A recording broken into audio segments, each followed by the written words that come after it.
নমস্কার বন্ধুরা, সোনালী স্বপ্ন চ্যানেলের পক্ষ থেকে আমি সুপর্ণা আমার সকল দর্শক বন্ধুদের স্বাগত জানাচ্ছি।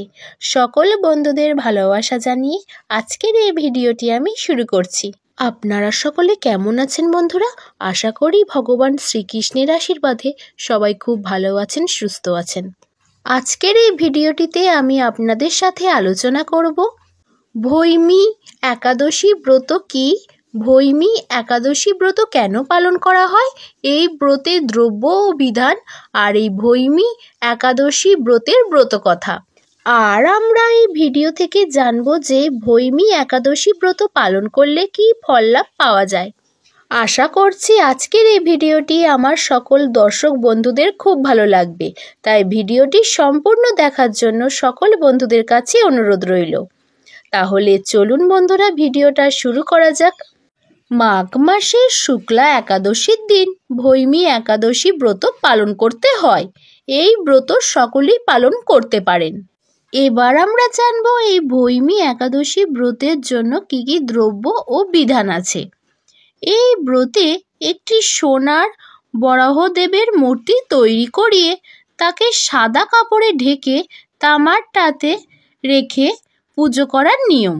এই পুজোর সময় উপোস করে থাকতে হয় এবং নানা দেবদেবীর স্তোত্র পাঠ করতে হয়।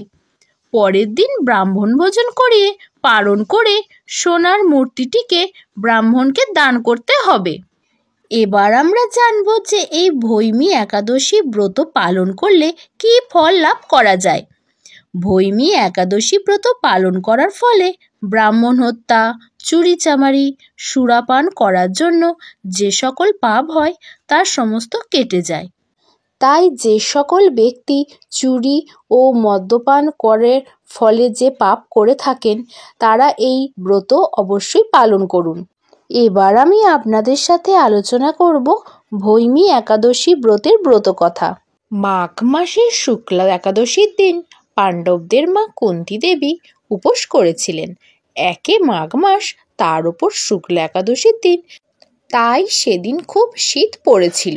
কুন্তী দেবী ভাবছিলেন কেমন করে স্নান সেরে ভৈমী একাদশী পালন করবে। যাই হোক, তিনি কোনো রকমে স্নান সেরে কাঁপতে কাঁপতে বাড়ি ফিরছিলেন। এমন সময় পথে ভীমের সঙ্গে তার দেখা হয়ে গেল। মাকে শীতে এইরকমভাবে কাঁপতে দেখে শীতের ওপর ভীমের ভয়ানক রাগ হলো। ভীম তখনই একটা লোহার ফাল লাল করে পুড়িয়ে শ্রীকৃষ্ণের নাম করে জলে ডুবিয়ে দিলেন। সঙ্গে সঙ্গে শীতও পালিয়ে গেল। ভক্তের ভগবান শ্রীকৃষ্ণ ভীমের মনোবাঞ্ছা পূর্ণ করলেন এবং কুন্তী দেবীও শীতের হাত থেকে রক্ষা পেলেন। এদিকে হলো আর এক বিপদ। জলদেবতা বরুণ আগুনের তাপে ছটফট করতে লাগলেন। তিনি শ্রীকৃষ্ণের কাছে গিয়ে বললেন, প্রভু, আমি জ্বলে পুড়ে মরলুম, আমাকে রক্ষা করুন। শ্রীকৃষ্ণ বরুণদেবকে খুবই কাতর দেখে দুঃখিত হয়ে বললেন, এর একটা উপায় আছে, সেটা করলেই তুমি রক্ষা পাবে।